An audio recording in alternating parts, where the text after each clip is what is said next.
నమస్కారం అండి, అందరికీ నమస్కారం. నా పేరు టి రాము.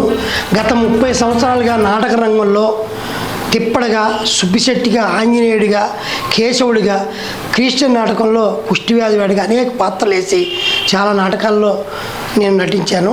నేను మొట్టమొదటిసారిగా దర్శకత్వం వహిస్తున్న చిత్రం గాలి. ఈ నెల 17వ తారీఖు నాడు అది రిలీజ్కి సిద్ధమైందండి. ఉభయ తెలుగు రాష్ట్రాల్లో 40 నుంచి 50 టాకీస్ల వరకు వస్తుంది. సంధ్యా టాకీస్లో ఇక్కడ మన హైదరాబాద్లో వస్తుంది. కాబట్టి ఇందులో దీనికి నిర్మాతగా మా లక్ష్మీనారాయణ గారు మమ్మల్ని ప్రోత్సహించారు. ఆయన మమ్మల్ని అడుగడుగున కంటికి రెప్పలా కాపాడుకుంటూ ఈ సినిమాను పూర్తి చేసి రిలీజ్కి దగ్గర తీసుకొచ్చిన చందా లక్ష్మీనారాయణ గారికి ముందుగా పాదాభివందనం చేసుకుంటూ, దీంట్లో అమ్మవారిగా రోజారాణి గారు నటించారు. ఆవిడ అద్భుతంగా నటించారు. అలాగే కలిపురుషుడిగా సుబ్బారెడ్డి గారు, ఆయన కూడా అద్భుతంగా చేశాడు. ఈ చిత్రం ఒక విశేషం ఏంటంటే, కలిపురుషుడికి అమ్మవారికి భీకర పోరాటం.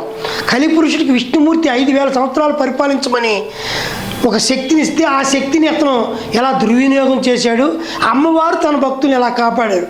ఎప్పుడైతే రోజు పూజా పునస్కారాలు చేసిన వారి జోలికి కలిపురుషుడు వెళ్ళను అని చెప్పాడు. ఆ సినిమా ఒక విశేషమే ఈ చిత్రం, గాలి చిత్రం. ఈ నెల 17వ తారీఖున విడుదలవుతుంది.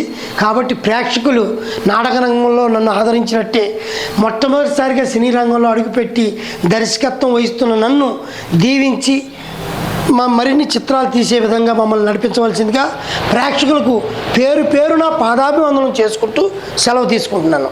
నమస్తే, జై హింద్.